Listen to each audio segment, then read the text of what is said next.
All right, welcome back to everyone.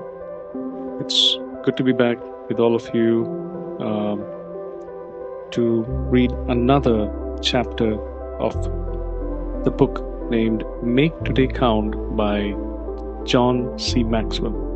Now, before I get into reading this particular chapter, that's chapter 5, before that, I want to say a few things just to make it clear. Today, I apologize. This audio has come a little late. I had recorded it earlier, but due to some circumstances, it was only recorded in parts. The initial part was not recorded, so I'm doing a re-recording and I'm going to put it forward. Now, the second thing I want to say is that I got a good feedback from my wife while she was listening to this audio, and she said that these audios are quite long, and it made sense. Yeah, they're quite long and can be quite boring if you really look at it from the time span perspective.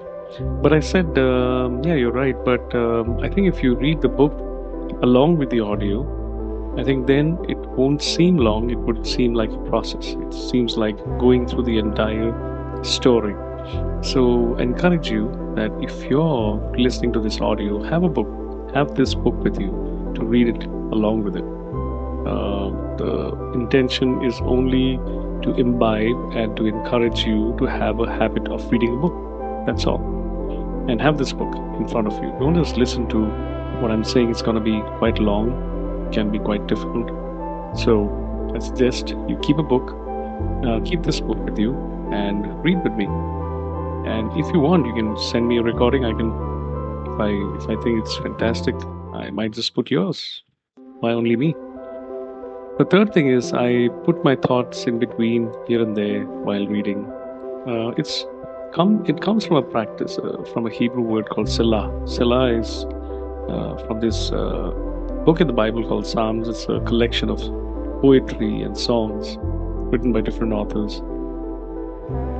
Selah is a time to meditate, to ruminate, to think about what you just read. It's a time of silent reflection. What does it mean to you in your daily life as you read a certain passage or a certain aspect of the book you're reading or the poetry that you just read? So it's just a reflection.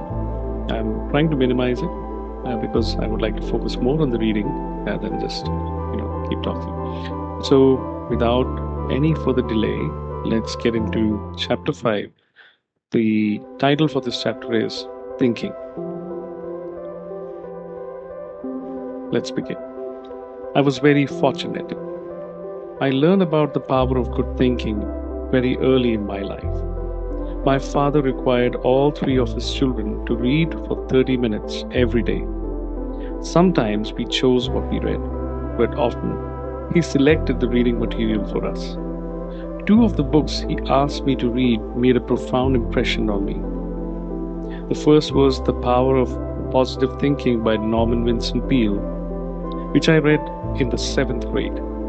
That year, my father also took me to the Veterans Memorial Auditorium in Columbus, Ohio, to hear and meet Dr. Peale. It shaped my life. Even more important than meeting Dr. Peale was reading As a Man Thinketh by James Allen. I read the book in 1961 when I was 14 years old, and it made such an impression on me that I was prompted to make one of my daily dozen decisions. I still have the book.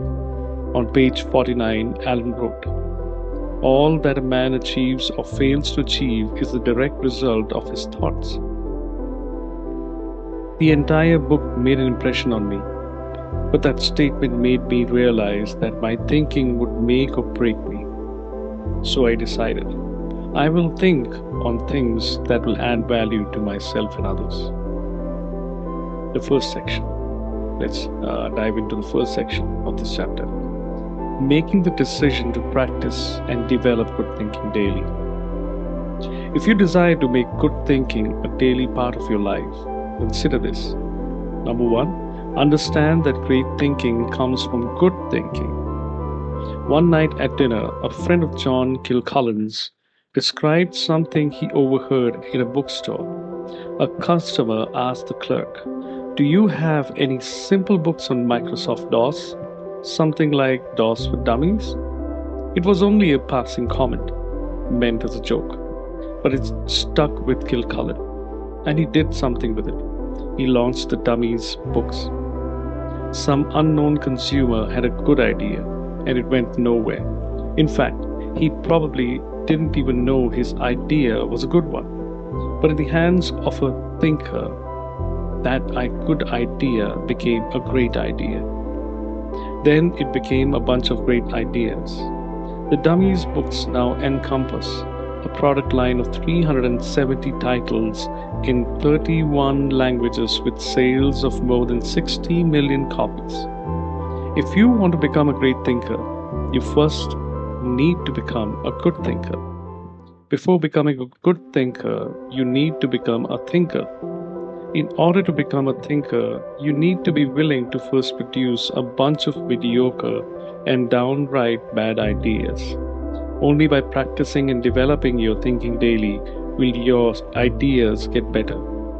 Your thinking ability is determined not by your desire to think, but by your past thinking. To become a good thinker, do more thinking. Once the ideas start flowing, they get better. Once they get better, they keep improving. Number 2, recognize there are many kinds of thinking. Up to now, I have referred to thinking as if it were a single skill. But the truth is that it's really a collection of skills. It's like a mental decathlon, the track and field contest where athletes compete in 10 events: 10-meter dash, 400-meter dash, long jump, shot put, high jump, 110-meter hurdles, discus throw, pole vault, javelin throw, and a 1500-meter run. Thinking is multifaceted. I believe 11 different thinking skills come into play when it comes to good thinking. I wrote about them in detail in Thinking for a Change. Here is an overview of the skills. The first, big picture thinking. The ability to think beyond yourself and your world in order to process ideas with a holistic perspective. 2, focused thinking. The ability to think with clarity on issues by removing distractions and mental clutter from your mind. 3, creative thinking. The ability to break out of your box of limitations and explore ideas and options to experience breakthrough. 4, realistic thinking. The ability to build a solid foundation on facts, to think with certainty. Strategic thinking. Number 5. The ability to implement plans that give direction for today and increase your potential for tomorrow. Number 6. Possibility thinking. The ability to unleash your enthusiasm and hope to find solutions for every seemingly impossible situations. Number 7. Reflective thinking. The ability to revisit the past in order to gain a true perspective and think with understanding. Number 8. Questioning popular thinking. The ability to reject the limitations of common thinking and accomplish uncommon results. Shared thinking. The ability to include the heads of others to help you think over your head and achieve compounding results. Number 10. Unselfish thinking. The ability to consider others and their journey to think with collaboration. Number 11. Bottom line thinking. The ability to focus on results and maximum return to reap full potential of your thinking. It's a real mistake to believe there is only one kind of thinking. That's a very narrow view. It can cause a person to value only the kind of thinking in which he excels and to dismiss all other types of thinking. I'm sorry to say that some academicians fall into this trap. Maximize your strength and starve your weaknesses. The third point. Maximize your strengths and starve your weaknesses. Most people are naturally good at a few thinking skills and weak at others. Just as it's rare to find an athlete who is good enough in all 10 events to compete in the decathlon, it's a rare thinker who has skill in all 11 thinking areas. So, if you recognize that there are many different kinds of thinking, what should you do? Should you try to master all of them? No, I believe that's a mistake. Let's say, for example, that you are a very good creative thinker, but you're weak in bottom line thinking. If you want to master both kinds of thinking, how would you get started? Where would you focus your attention? You could probably work on bottom line thinking to get it up to average, but that would require a tremendous amount of time, energy, and resources. And what would it take to advance to merely good? It would take even more effort. The higher you climb, the more energy it takes to make less progress. No matter how hard you try, you might not even make bottom line thinking a strength.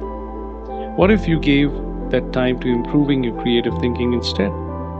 Since you are already good, a moderate amount of time and energy would make you excellent. If you really gave it your all, perhaps you could become a world class creative thinker. That would enable you to generate ideas, make contributions few others could. That would make you much more valuable and give you a real advantage in your life and career. So, what do you do about your weakness or your weaknesses? Gather people around you who are strong in those areas. That's what I've done for years. In my current season of life, I can hire staff who possess strengths in my areas of weakness. But even before I was the boss, I practiced this principle. For 35 years, my wife, Margaret, and I have worked as a team to compensate for each other's weaknesses. I've often relied on my brother, Larry, to help me in the area of realistic thinking. And I've made it a practice to partner with friends who think better than I do in a particular area while I do the same for them. Not having to rely entirely on myself when it comes to thinking has been a real advantage for me. The second section, managing the discipline of thinking. It's easy to allow situations and other people to influence your thinking negatively as well as positively. One of the tricky things about seeking ideas and perspective from others is that some people have an agenda other than helping you. That's why it's important to take responsibility for your own thinking. When I was in my 20s, I began to practice this discipline. Every day I will set aside a time to think, and I will determine to think on the right things. If you desire to do the same thing, then do the following. Number one, find a place to think. Beginning with my first job in 1969, I've always found a place to be my daily thinking spot. During those early years in Hillham, Indiana, it was beside a spring outside our home. In Lancaster, Ohio, I used to sit on a big rock. In San Diego, it was an isolated room upstairs at the church. In Atlanta, it's a particular chair in my office. The only time I sit in it is when I need thinking time. Those certainly haven't been the only places I've done my thinking, but they are the ones I've designated for the task. But I can make almost any place a good thinking place as long as I don't have to deal with interruptions. Right now, as I write this, I'm sitting in a chair on the balcony of a cruise ship. My family is scattered all over the ship doing different things. And I sneaked away for a few minutes by myself to think about this book and write down some ideas. I want to encourage you to find a thinking place. When it comes to what works, everybody's different. Some people like to be connected to nature.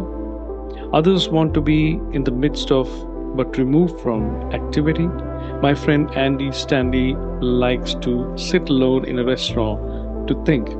He says he needs a little distraction. J.K. Rowling, author of Harry Potter books, wrote her early books while sitting in a cafe. Where you go doesn't matter as long as it stimulates your thinking. Number two, set aside think time every day. As important as finding the right place to think is carving out the time. I do nearly all my best thinking early in the morning, except for reflective thinking. I usually do that in the evenings before I go to bed. Then, when I review my day and try to measure how I did with my daily dozen. But all the other kinds of thinking come best to me in the morning. I often wake up in the wee hours and spend time just jotting ideas on a legal pad while sitting in my thinking chair. I recommend that you try to discover the time or of day when your thinking is the sharpest. Then set aside a block of time every day just to think. I believe you'll find that you are much more productive and focused as a result. Number three, find a process that works for you. Everybody has a different kind of or a different way of approaching the process of thinking.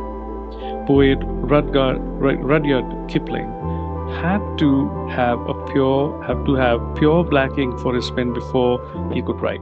Philosopher Immanuel Kant used to stare out of his window at a stone tower to think. When the trees grew up, threatening to block his view, he chopped them down.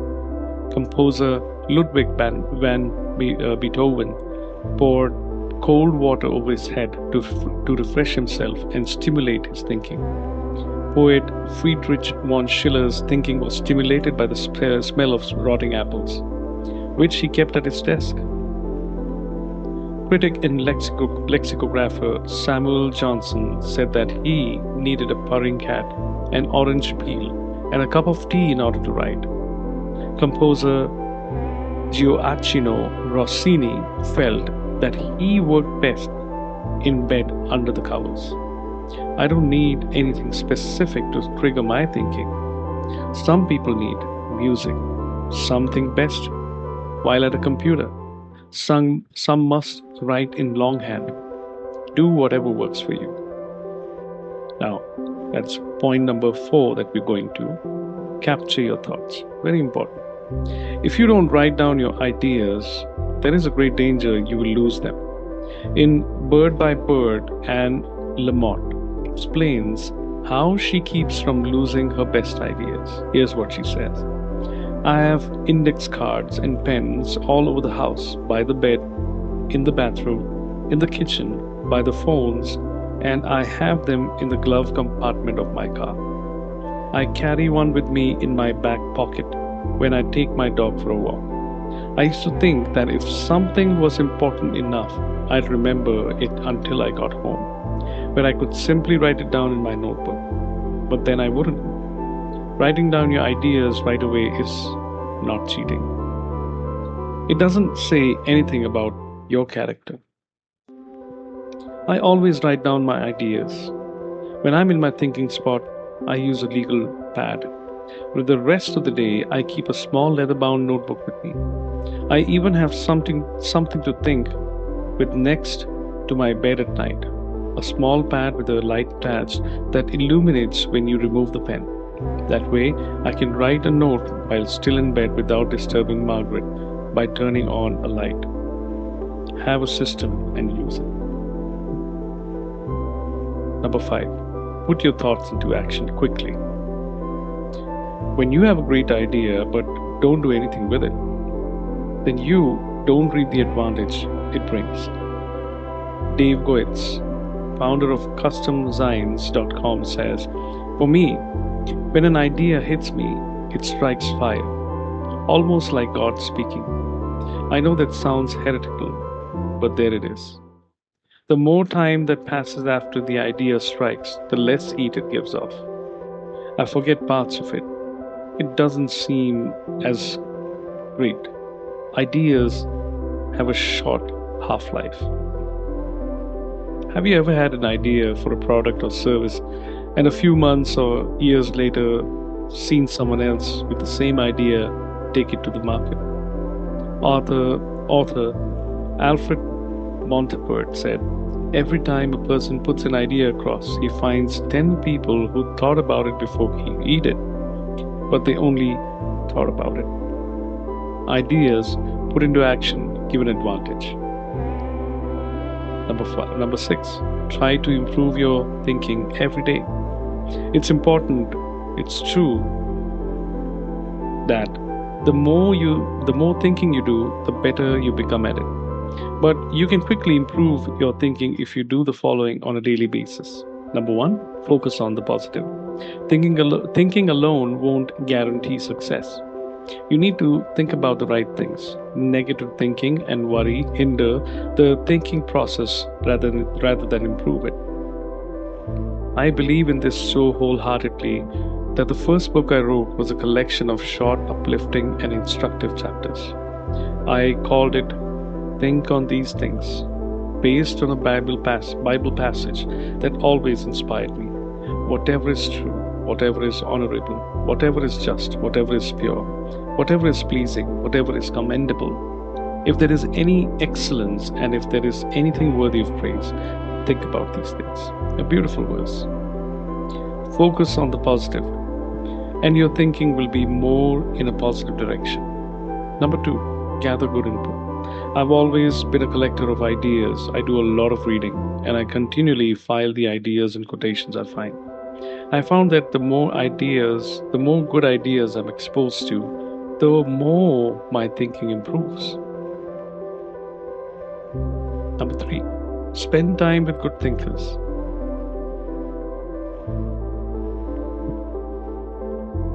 If you were to interview a group of top executives in your profession, you would find that well over half had the benefit of being mentored at some time in their careers. And I believe that the greatest benefit anyone receives in that kind of relationship is learning how the mentor thinks. If you spend time with good thinkers, you will find that the exposure sharpens your thinking. I believe that many people take thinking for granted. They see it as a natural function of life. But the truth is that intentional thinking isn't commonplace. What you do every day in the area of thinking really matters because it sets the stage for all your actions. And it will bring you either adversity or advantage. So we come to the last section, the reflective question part. Your thinking decision today. For that, I just want to I think we've kind of covered a lot of things.